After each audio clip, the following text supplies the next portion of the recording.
Hi everyone. Now we are going to discuss about polyclonal antibodies and monoclonal antibodies. And we're also going to discuss about the production of monoclonal antibodies and the technology called as Hebdomer technology in detail. Okay, let's start with the polyclonal antibodies and then we'll move to the monoclonal antibody production. So what is a polyclonal antibody? So as we know, most of the antigens possess multiple antigenic determinants. So what is this antigenic determinants means? Epitopes. So this is the region where the antibodies comes and binds to an antigen. And that's how they induce the production or differentiation of a variety of B cell clones. That means mass production of these B cells or B lymphocytes. And each derived from a B cell that recognizes particular epitope. That means if you see here the colors, so those colors are going to be differed with the each type of the epitope. For example, here the 4 is there, so you can see all the purple color antibodies related to this one. In the same manner, the red color is going to indicate to this concerned epitope, and the blue color in the same manner, yellow in the same manner. Okay, so that's how an antiserum containing a mixture of antibodies is going to be called as polyclonal antibodies. So here you are going to have a mixture of antibodies. So it may be IgG, IgM, IgD, IgE like this. Those all mixtures are going to be called as polyclonal antibodies. And these are going to be synthesized by a variety of B lymphocytes or B clones. And the resulting polyclonal antibodies in the antiserum are heterogeneous. Remember the term heterogeneous, that means they are of different types, comprising a mixture of antibodies each specific to one epitope. And polyclonal antibodies, what is the use of these polyclonal antibodies? Generally, in the host, the antibodies are going to be present in the form of polyclonal antibodies. And these are going to facilitate the localization of antigens and then phagocytosis, then the complement mediated lysis of antigen. So that's how it is an advantage in vivo, that is internal side of the host. Then if you see here, okay, so this is an antigen containing different types of epitopes when injected into a mice. And if you isolate the serum from the mice, it contains all the types of antibodies that is differing with all the types of epitopes. So that's how we can call it as polyclonal antiserum containing the different types of antibodies. So we call them as polyclonal antibodies. So this is the other part that we are going to discuss about monoclonal antibodies. Now coming to the properties of polyclonal antibodies, the polyclonal antibodies are going to recognize multiple epitopes, making them more tolerant of small changes in the nature of a antigen. Not only that, they are also preferred choice for detection of denatured proteins, and they can be maybe generated in a variety of species, thus providing the users many options in the experimental designing. And even if an antigen is not known, that means untested species, this polyclonal antibodies may be used. In the same manner, these polyclonal antibodies target multiple epitopes, and so they generally provide the more strong detection. So these are all the certain some useful properties of polyclonal antibodies. And then coming to the difference between the polyclonal and the monoclonal. So here if you see, there are the different colors. So here to represent the different types of immunoglobulins, there were different colored. And here if you see, only a single type of the color is there, that is a monoclonal antibody. So what is the major difference between these two? First of all, consists of a variety of antibodies or immunoglobulins recognizing many epitopes. So many epitopes are going to be recognized by many immunoglobulins. So coming to here, monoclonal antibodies, it consists of a single type of antibody recognizing only a single epitope. Okay, and it contains different classes of antibodies, and this contains a single class of antibodies. and it is going to be of make specific antibody using only highly purified antigen, and this can make a specific antibody even using an impure antigen also. And coming to the reproducibility and the standardization is so difficult because of having the mixture of immunoglobulins.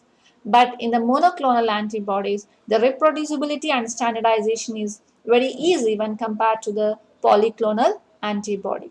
And not only that, the polyclonal antibodies are not going to be the best tools for clinical diagnostic tests. But when compared to the monoclonal, they are going to have a very prominent role in many of the immunoassay systems. So here you can look at the picture where we have the polyclonal antibodies, and here is the monoclonal antibodies. So these are all the things that we are supposed to discuss about the monoclonal antibodies. Now polyclonal antibodies. Now let's discuss about the monoclonal antibodies in detail along with their production. So first of all, what is a monoclonal antibody? An antibody produced by a single clone of cells. An antibody produced by a single clone of cells is going to be termed as antibody. Which type of antibody? Monoclonal antibody. And this monoclonal antibody is therefore a single pure type of antibody where we call it as homogeneous. Whereas the polyclonal is a heterogeneous, that means different types are there. And each monoclonal antibody recognize only a specific antigen or epitope. So therefore, simply we can tell that monoclonal antibodies are specific to antigen and are homogeneous. That means they are all of the same type. In 1975, that is George Kohler and Cesar Milston developed a method for preparing these monoclonal antibodies in the mass production, and they named that technology as hybridoma technology. And this hybridoma technology, because of the development of this technology, they were awarded with the Nobel Prize in the year 1984. Okay, so let's see the production of this monoclonal antibodies in detail now. Hybridoma technology or the monoclonal antibody production. So this technique could be used to generate continuous hybridoma cell line, that is hybridomas, or the hybrid cell line secreting specific antibodies. What kind of antibodies? Those are all of a single type. So that's why we call them as monoclonal antibodies, simply represented as capital M, small abs, that is monoclonal antibodies. And these monoclonal antibodies production is going to have the 8 steps in its total process. What are those 8 steps? The first step is immunization of a mouse. The second step is isolation of B cells from the spleen. The third step is cultivation of myeloma cells. The fourth one is fusion of myeloma cells. Then the fifth one is separation of the cell lines. Then sixth, screening of suitable cell lines. Then seventh one, in vitro or in vivo multiplication, and then harvesting. So that's how we are going to have these 8 steps that we will discuss in detail now one by one. Okay, let's begin. So here is an what we call as an animal. It may be a mice, rat, whatever it may be. So here we have taken as a mice, and these animals are going to be immunized with a pure selective antigen. And when a good immune response occurs, this mice was killed and their spleen or spleens are removed, and the antibody producing B lymphocytes are isolated. Now, this is all the things that is happening in the immunization and the isolation of B cells from the spleen. Simultaneously, on the other side, we are having the cultivation of myeloma cells. The myeloma cells are grown in a tissue culture medium deficient in HGPRT. See, this HGPRT is very, very essential for the nucleic acid synthesis. That means for the production of the new cells, this HGPRT is required. So these myeloma cells are going to be cultured on a medium having the lack of this HGPRT. So deficient in the HGPRT. Now we had the myeloma cells and the spleen cells. Now the next step is fusion of these two cells, that is splenic cells and as well as the myeloma cells. Now this fusion of these two cells is going to occur in the presence of a substance called as polyethylene glycol. Now what this polyethylene glycol will do? This polyethylene glycol is going to promote the membrane's fusion between the splenic cells that contains of a B lymphocyte cells and the myeloma cells. Now together, whatever the cells that we are getting because of the fusion of this spleen cells and the myeloma cells, we call them as hybridoma cells. The fused cells derived from the lymphocytes and the myeloma cells are called as hybridomas. Okay. Now what is happening? After this, we have to separate and screen of the suitable cell lines that we want to do. So for that, what is happening in the next one? So this fusion mixture is then washed and kept in a fresh medium. And the mixture contains, now this mixture is going to have the different types. The free myeloma cells are there, free splenic cells are there, and the hybrid cells all there, isn't it? So altogether we are having the three different types of the cells. Now the fusion mixture containing all these three types of the cells were cultured on a HAT medium. What medium? HAT. What is the full form of a HAT?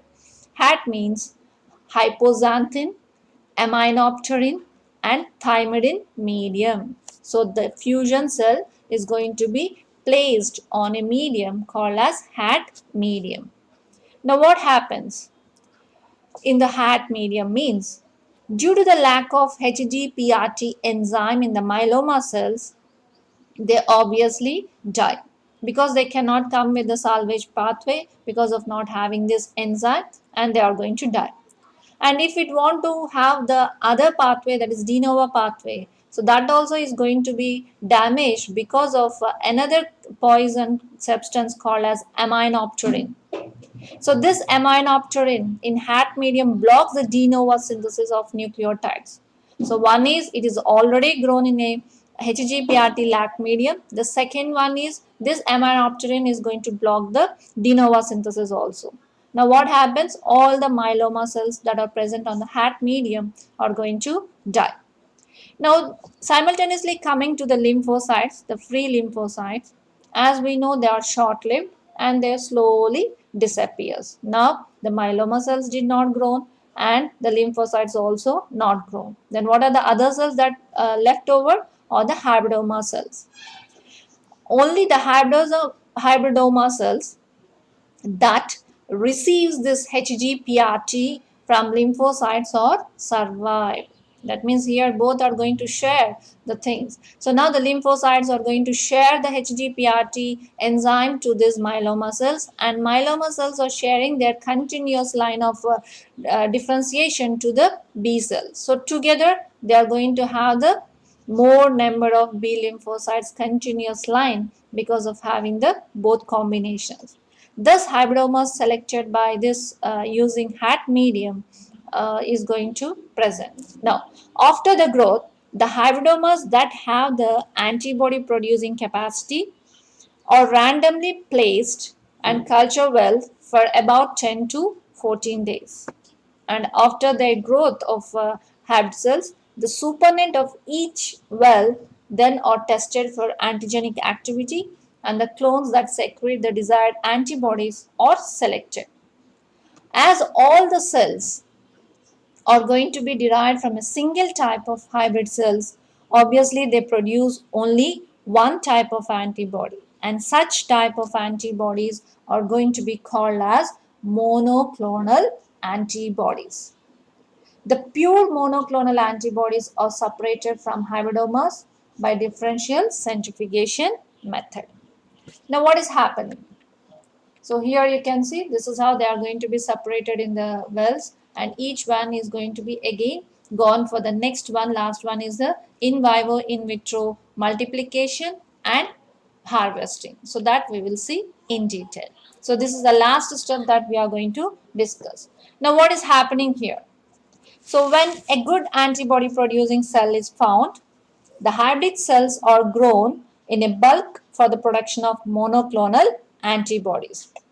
And this production can be done either by in vivo method or by in vitro method. That means culturing in large numbers in cell cultures in vitro, and the cells are going to be stored or frozen for a long period. That means for a prolonged period means for a large period of time they can be frozen and stored.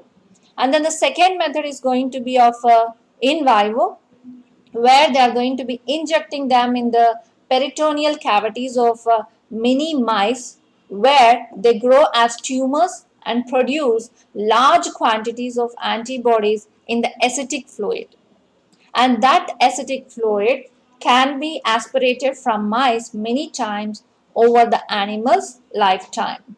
So that's how the monoclonal antibodies are going to be harvested both by the methods of in vivo as well as in vitro. So this is all about the production of monoclonal antibodies. So that we have seen the same thing is going to be in the form of a notes. Okay. So this is all the steps that we have discussed. Now, this is the last step where the harvesting step was done. So, the overall picture of this hybridoma technology, that is antigen, then you have separated the spleen and you have isolated the splenic cells, that is B lymphocytes, and simultaneously you had the myeloma cells, okay, which were grown on the HEG-PRT medium, and then these two cells are fused in the presence of PEG, that is polyethylene glycol, and the fused cells, the fusion mixture, was placed in a medium called as HAT medium. This HAT medium will allow the growth of only hybridoma cells, whereas the myeloma cells and the B lymphocyte cells will die. And now once the hybridoma cells are there, they are going to be separated in the separate wells, culture vessels, and then they are going to be isolated and they are going to be propagated in more number either by the in vivo method or by the in vitro method. And that's how the harvested monoclonal antibodies can be stored or by frozen method. So this is all about the monoclonal antibody production. Then coming to the applications of monoclonal antibodies. So majorly we are having the three types of applications. One is the diagnostic application. Then the second one is the therapeutic applications. Then the protein purification. So diagnostic application is mainly going to be of useful in biochemical analysis and the diagnostic imaging. That means biochemical analyzing, the best example is going to be of blood grouping, where you are going to find out the blood grouping, then you can have the monoclonal antibodies where they are going to be utilized. And coming to the diagnostic, the radio labeled monoclonal antibodies are used in the diagnostic imaging of some sort of diseases. So this technique is referred to as immunoscintigraphy. Okay, so no need of that much in depth. So just remember it is going to be used in the diagnostic image. Then the second type is therapeutic applications. So these are going to be used in the therapeutic applications also, mainly in the immunocompromised persons during the transplantation of any organs, all those things, and even in the cancer treatment, okay, where the targeting agents are going to be the cancer cells. They are going to be targeted with these monoclonal antibodies, where they will remove in the form of antigen antibody complexes.